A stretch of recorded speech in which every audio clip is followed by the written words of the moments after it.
Olá, hoje o programa Propaganda e Negócios estará recebendo Pedro Janot, um brilhante executivo que já foi presidente da Azul, da Zara, da Richards, entre outros, que infelizmente após um grave acidente teve que se transformar para dar exemplos. Não perca, volto já.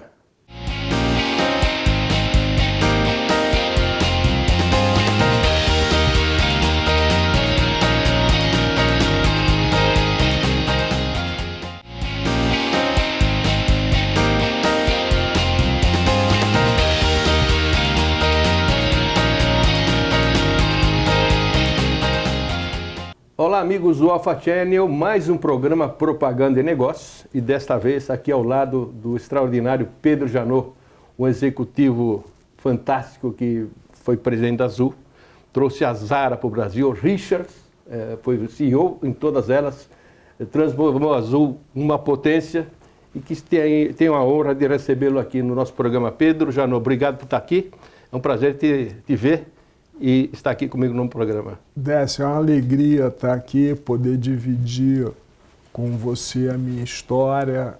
Você fique completamente livre para avançar no que você quiser, que eu estou disponível, completamente disponível para você. Já que você está sendo gentil, eu queria começar pelo seu acidente, porque as pessoas que conversam comigo veem no teu caso um exemplo de superação fantástico. Me conta o que aconteceu. Você parece que estava andando de cavalo, não sei. O que aconteceu naquele instante, naqueles primeiros minutos, porque eu vejo que você já está se recuperando, né? Do que eu te encontrava num outro prédio aí de vez em quando, eu sinto que você já tem uma boa recuperação. O que aconteceu naquele dia que transformou a sua vida e a vida da sua família inteira, Pedro? Décio, aquele dia eu estava reorganizando um grupo de sitiantes da região para andar a cavalo. E um deles me emprestou um cavalo para saber assim, usa esse cavalo para saber se é bom. E o cavalo era um doce. Você sempre andou a cavalo? Sempre, desde pequeno. Tinha um tio que tinha um sítio e tinha cavalo e etc. E em determinado momento fui passando de sítio em sítio. E no último sítio que eu falei para o meu amigo Celso, está na hora do almoço, vamos para casa que Débora combinou comigo 1 hora, e você sabe, né? A Débora, sua esposa. É, minha esposa. Ela que manda. É. Ela não gosta que chame de esposa, ela é minha mulher. E ela disse que marcou 1 hora, eu falei, vamos embora. Aí no meio do caminho, eu montei no cavalo e no meio da estradinha, eu estava a 20 quilômetros do meu sítio, estrada de terra, no meio de um... E naquele momento eu tive que apiar para poder consertar uma coisa no cabresto do cavalo, né, na cabeçada. Quando eu subia, eu caí do outro lado sem defesa. Ou seja, você desceu do cavalo para consertar alguma coisa no cabresto? Isso. E aí você foi subir e desceu do outro lado? O que aconteceu? Exatamente. Tive um apagão de pressão. Dei uma apagada, caí sem defesa, bati, era um lugar pedregoso, eu bati a cabeça num montinho de areia e tive o efeito chicote que cuspiu a minha vértebra na minha medula. E aí, eu no chão já falava, quebrei o pescoço, eu sabia, né?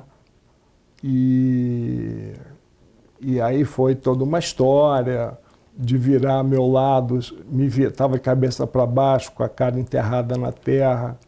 O Celso já tinha experiência nisso, me virou devagar. Com todo cuidado. Com todo cuidado. E a partir daí foi o resgate, porque na ponta tinha um helicóptero, o céu ficando preto e um jogo de futebol.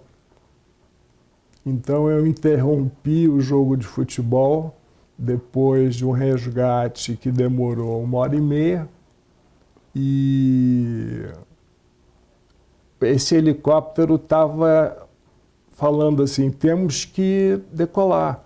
Então ele já tinha interrompido o jogo, e aí a ambulância me levou até o helicóptero da cidade. A primeira ambulância eu ficava com 1 metro de perna para fora, era uma Fiat, e foi o que aconteceu. Me colocaram dentro do helicóptero, ele saiu na última buraco no céu e me deixou no Sírio, 15, 20, 40, 30 minutos depois. Ou seja, você teve socorro do hospital praticamente algumas horas depois, 4 ou 5 horas depois, mais ou menos? Menos. Menos. 4, 5 horas. Aí fez cirurgia? Fiz a cirurgia. E como é que uma pessoa... Ou seja, quando você caiu, você disse, quebrei o pescoço, você já sabia o que tinha acontecido. Como é que uma pessoa lida com isso, Pedro? Porque eu não posso imaginar, acho que ninguém pode imaginar. E agora? E você que tem um senso de superação incrível na sua vida como executivo, a gente vai falar mais tarde, como é que você lidou? De onde você arruma a motivação para transformar sua vida como você transformou, inclusive escrevendo livros, né, a respeito dessa história de superação e dando aulas para muita gente que pensa que está muito bem da vida e às vezes põe culpa em outras coisas mais simples.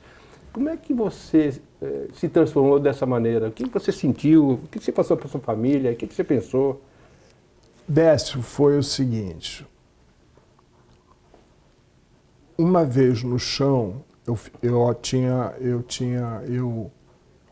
desmaiava e voltava, desmaiava e voltava. Quando Débora chegou, porque naquele dia, fantasticamente, todos os telefones da região funcionaram, então conseguiu-se falar com um vizinho que é médico, que o Dr. Mário era neurocirurgião, e fazer um grupo de pessoas que iam patrocinar essa... Então, porque plano de saúde, você pedir um helicóptero, não é que nem pedir um táxi. Tem que ter um médico falando com outro médico, e é um negócio demorado. Bom,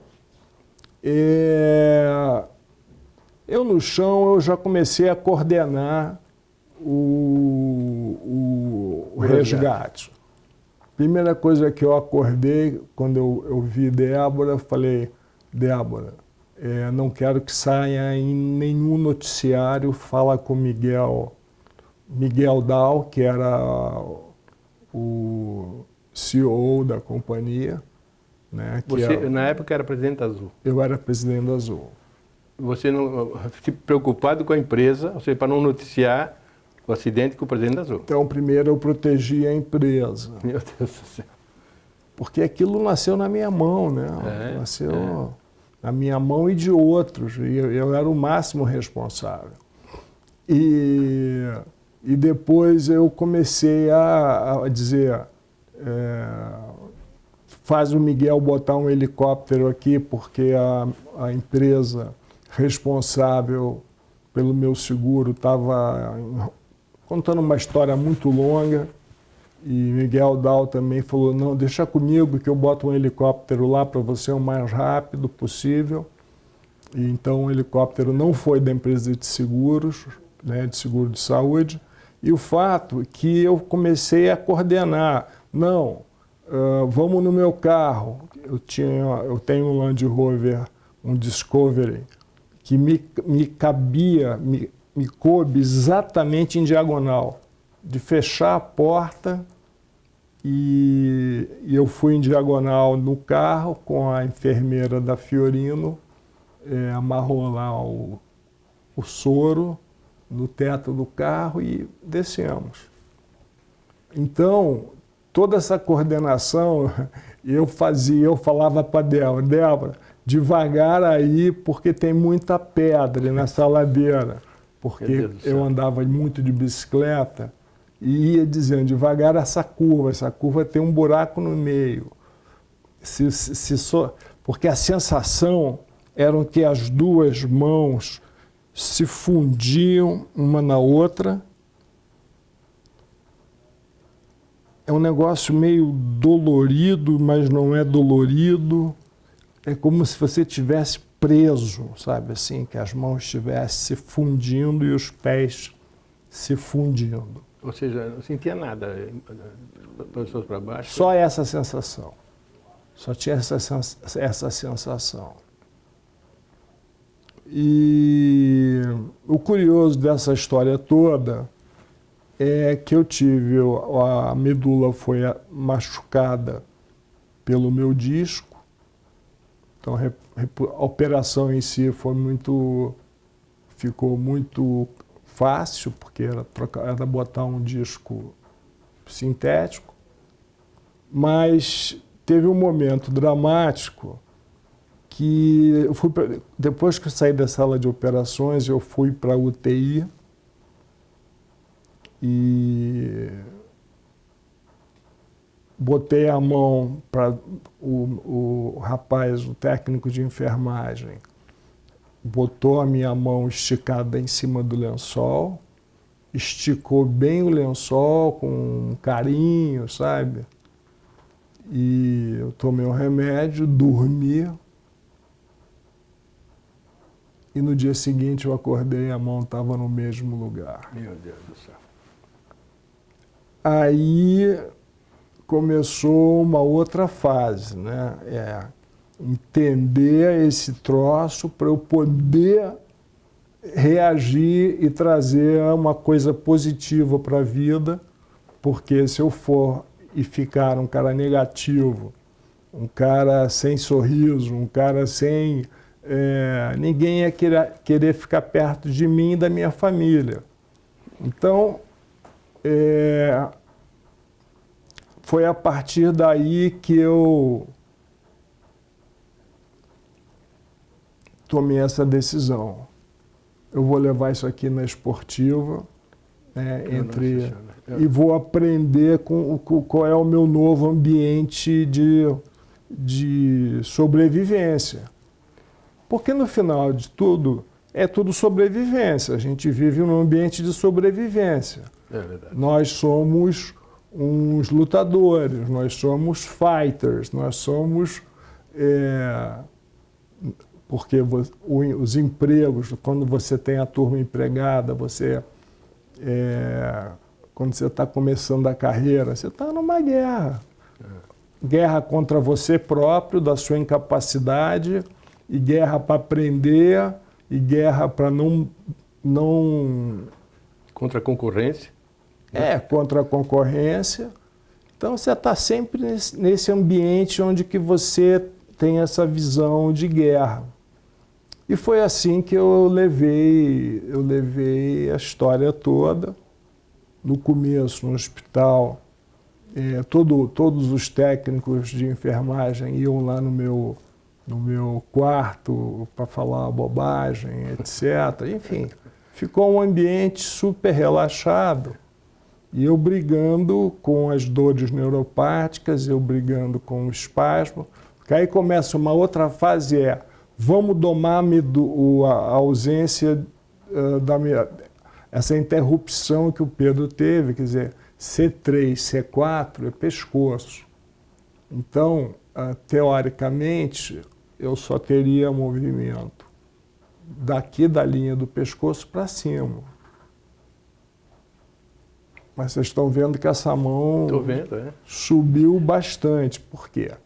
Porque foi feito um trabalho disciplinadíssimo de fisioterapia. Você deve ser muito disciplinado. Sempre foi, né? Sempre. Agora, para a fisioterapia, então, imagino, e dói muito, né? E dói até hoje. Agora, esses seus exames, você, como pessoa muito bem relacionada, mandou para outros médicos para verem as perspectivas? O David Neeleman, o chairman da Azul, o fundador da Azul, quer dizer, o capitalista que investiu, trouxe o projeto, ele levou para os melhores especialistas dos Estados Unidos o meu dossiê e eles falaram, ele não vai, mas ele não vai voltar a andar, viver como antes, mas ele vai ter muitos movimentos que vão ajudá-lo na vida. Que é uma boa notícia, né? Que é uma excelente notícia. Então, com esse braço que vocês estão vendo eu mexer, esse braço tem 2 anos que ele apareceu. Ou seja, eu trabalhei 8 anos para poder mexer o braço. Para mexer o braço. O que é uma vitória, né? Pelo que aconteceu, porque as pessoas tendem a se entregar. Você, como executivo, nunca se entregou, sempre superou desafios, está esperando o pessoal, inclusive para poder passar uma mensagem positiva para as pessoas, inclusive na parte corporativa, né? É um exemplo praticamente que serve para tudo, né, Pedro? A minha visão ela era linear, quer dizer, aquela história que eu contei da guerra. Então, essa canetinha com uma borrachinha na ponta, que é para tocar no mousepad, né, para você... Você faz ainda isso. Então, eu consigo tocar um iPad, um computador, que eu vou usar a partir de agora, e um iPad. Então, eu consegui ler jornal, No começo, eles pegavam o jornal de papel e abriam comigo o jornal de papel, porque isso foi em 2011, novembro de 2011. Agora não. Agora o iPad já resolve. Agora eu vou... Com essa canetinha. Com essa canetinha eu vou, falo no telefone e os recursos são poucos para esse tipo de... cada um é um. Quer dizer, cada acidente neurológico é um. Então não dá para fazer, vou produzir 200 mil cadeiras que vão ser... Não, cada cadeira é uma cadeira, cada cadeira é uma história. Pedro, os nossos primeiros 15 minutos se esgotaram, até passei um pouquinho, com o maior prazer isso, porque você é uma pessoa especialíssima. No segundo bloco, eu queria ver os efeitos disso no livro que você escreveu. E o que você ensina para as pessoas do mundo corporativo sobre os desafios que elas têm, né, que são muito menores do que os teus. Então, vocês acompanhem Pedro Janot, um craque, CEO de várias empresas, extraordinário executivo, que teve esse desafio na vida e vai explicar agora como ele aplica tudo isso no mundo corporativo. Até já.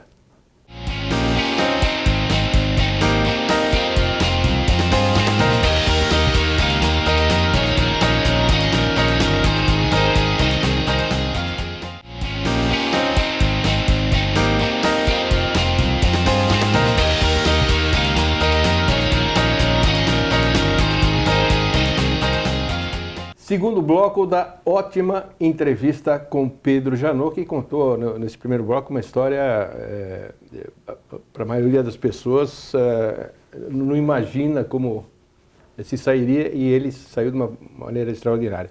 Queria falar agora, Pedro, sobre o que você faz. Você é conselheiro de empresas, faz mentorias e é escritor também. E palestras, e palestrante. Eu tenho... Porque como CEO eu adorava passar conhecimento para as pessoas, para fazer a equipe crescer. Que você fez no Azul, né? Que eu fiz na Azul. Azul foi um terror das concorrências. Foi a minha derradeira minha derradeira obra antes do acidente. E com isso eu me capacitei para palestrar, porque eu tive que fazer, para vender Azul no interior de São Paulo, porque uma das decisões que nós tomamos vamos no estacionamento de Congonhas e vamos ver quais são as cidades que que os carros, tem carro com placa da onde. Então a gente descobria, você ia no primeiro andar, você via, você tinha uma leitura de quem... É mesmo, é interessante. E com isso, eu fiz muita palestra no interior do estado, num raio de 200 quilômetros, em qualquer lugar. Eu fui para universidades que a apresentação saía num lençol, sabe? Não tem o negócio, aonde apresentaram tá boa, bota o lençol que resolve. Então eu fiz diversas palestras e me exercitei muito para poder fazer as pessoas sentirem que algo novo estava chegando para a vida delas. E essa sensação de passar a sua experiência do mundo corporativo e a experiência de vida que você tem, a gente sente que as pessoas ficam encantadas em ouvir, né? E se imaginar nesses desafios, principalmente no mundo corporativo, como elas podem se sair, né? Por exemplo, no livro que você escreveu, eu li algumas coisas, depois eu quero um autógrafo, a Jussara me prometeu. Por exemplo, qual a diferença entre quem faz e quem não faz, por exemplo, né? No mundo corporativo, né? Um funcionário, o que o meu chefe gostaria de ver em mim? Como é que você explica essas coisas para esses jovens executivos aí que estão iniciando? Eu acho o seguinte, tem que ter brilho nos olhos, vontade de fazer e não ter medo de trabalhar muito. Porque para você se destacar, ou você é um gênio, um mago do mundo digital, ou você está no mundo digital tendo que trabalhar. Então, o que eu digo é o seguinte, entenda-se o valor da companhia, se o sonho, valores e os ritos da companhia batem com você. Porque uma coisa que eu fiz na Azul foi, junto com a minha equipe, foi trabalhar no sonho, nos valores e nos seus ritos. O resultado disso se transforma em cultura. E eu tinha na mão gente da TAM, da Gol, da Boeing, da Airbus, da Embraer, da Petrobras. Eu tinha gente do mundo inteiro. Tanto que nós tínhamos um português muito próprio, era um português misturado com inglês, então saía coisas hilariantes. Mas tem uma coisa muito simbólica, Décio, é que nós falamos assim, em 2 meses nós queremos ser melhores do que... No primeiro ano queremos ser melhores do que a TAM e a Gol na qualidade de serviço. Em 2 meses, essa meta já tinha ido para o brejo. Nós éramos 100 vezes os melhores em qualidade de serviço. E em 2019, nós fomos eleitas como a companhia com maior qualidade no mundo, competindo com a JAL, com todas aquelas companhias do Oriente Médio. Não é fácil, né? E fomos eleita melhor. O nosso programa tem uma audiência também muito jovem, Pedro. O que de vez em quando alguém me pergunta, o que os chefes olham para as pessoas mais jovens? Como é que eu posso me destacar? O que ele vai olhar em mim de positivo, no meu comportamento? O que ele olha para ver se eu vou em frente na vida ou não? Vontade de acertar e errar. Então você tem que... O jovem, primeiro ele tem que estar alinhado com o que eu falei para você, dos valores até os ritos, que aquilo é a cultura da empresa. Depois, se ele estiver alinhado, o chefe gosta de trabalhar, quer dizer, não vou dizer que ele é linear, mas as pessoas gostam de ver o empenho, a curiosidade,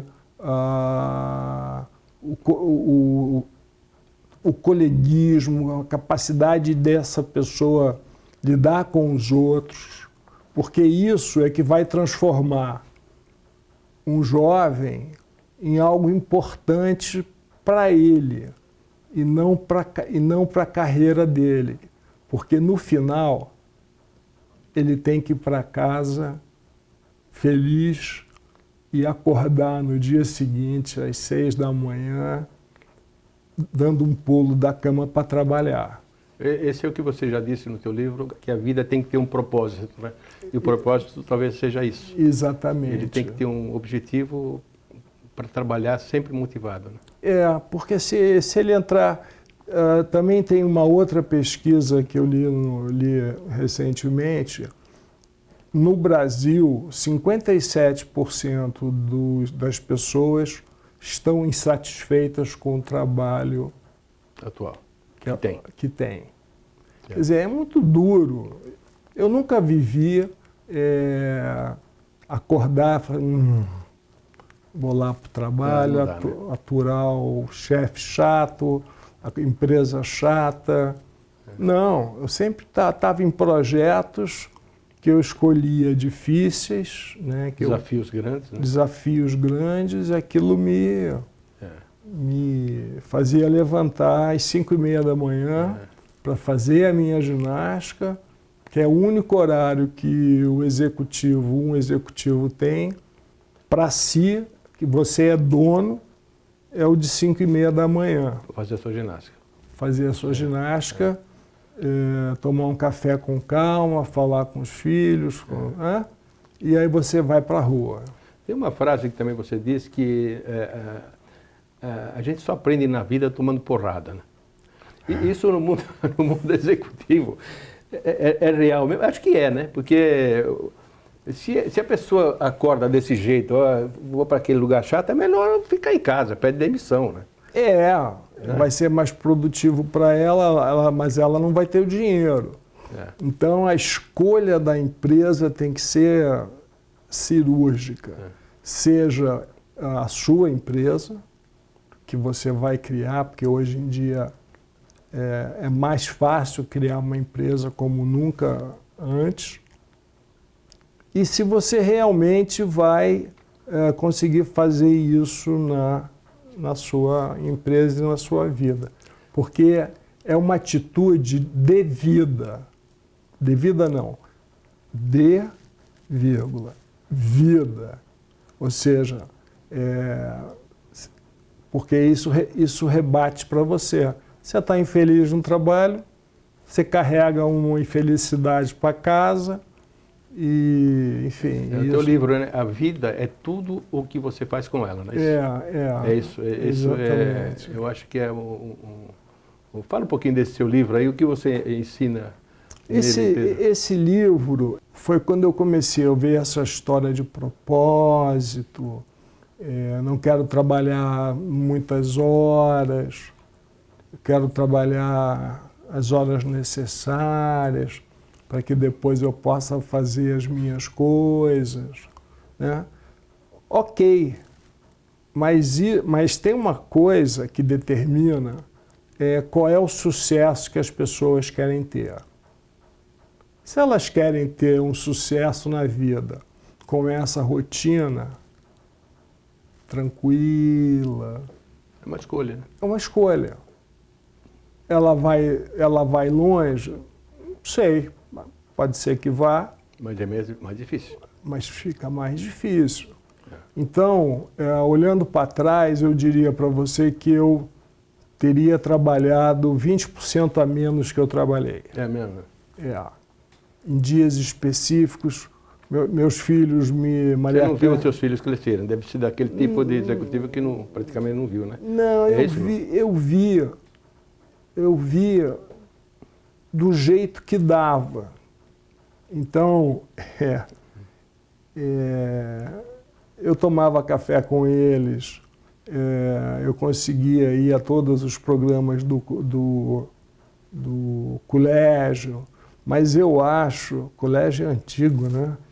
É escola.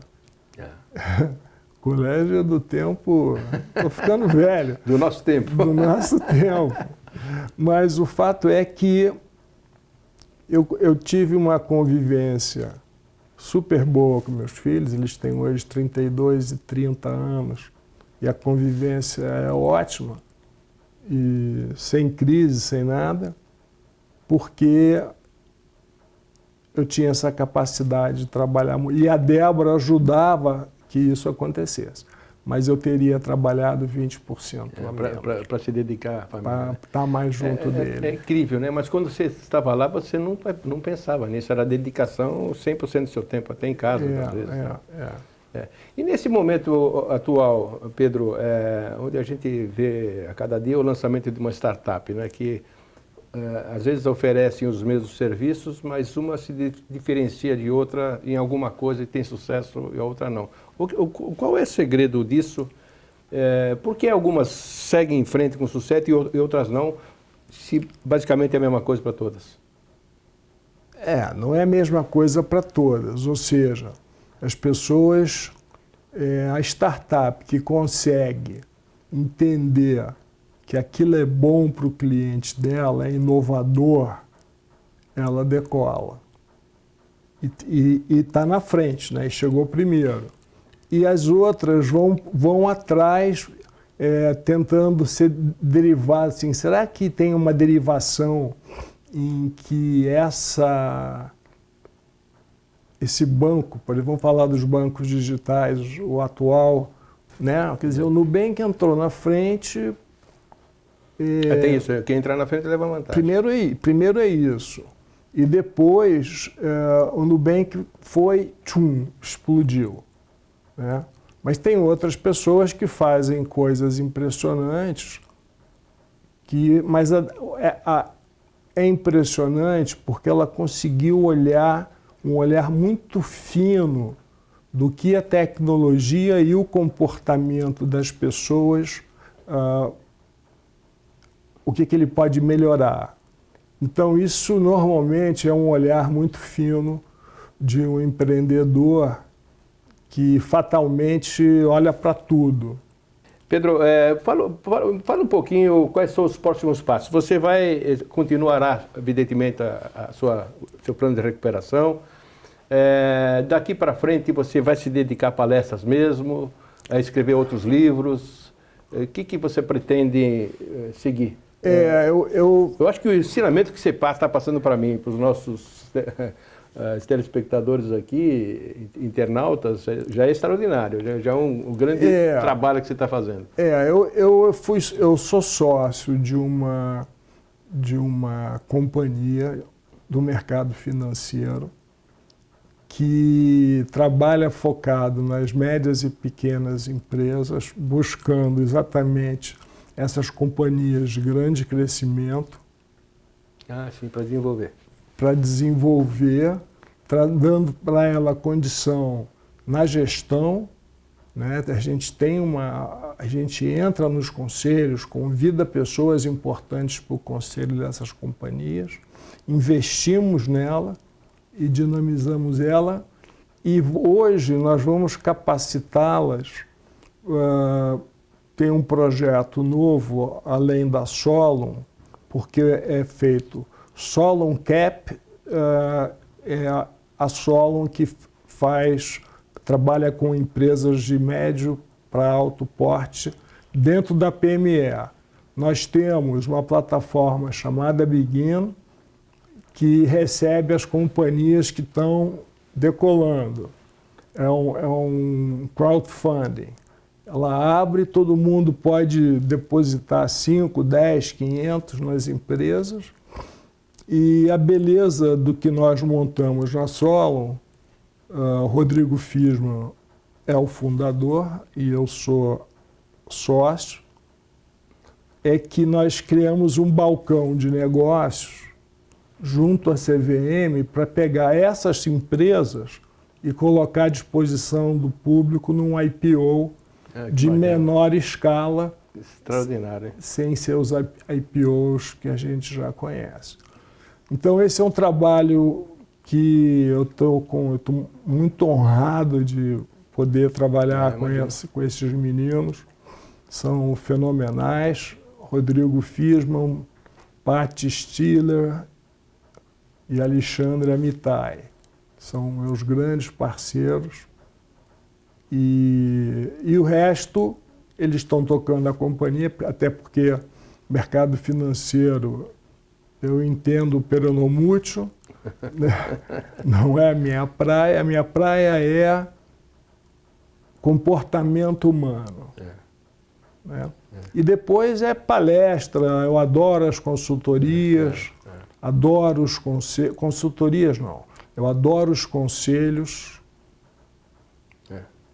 Eu imagino, pela experiência que você tem, que você continua sendo muito útil para os conselhos da empresa. Né? Quando eu já assisti uma das suas palestras, o pessoal faz silêncio para te ouvir.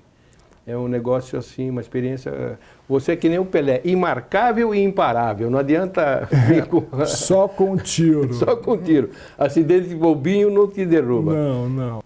Esse foi Pedro Janot, executivo brilhante, um profissional de sucesso que deu uma volta na sua vida. Desse grave acidente que ele teve, que serve de exemplo para muita gente que desanima à toa, e que fez um livro que é A Vida é Tudo o que Você Faz com Ela. É isso. Que eu vou ganhar da Jussara, ela me prometeu com o seu autógrafo. Ela prometeu, vou fazer a assinatura com a canetinha para você. Obrigado pela presença, eu espero que todos vocês tenham gostado e até a próxima. Tchau.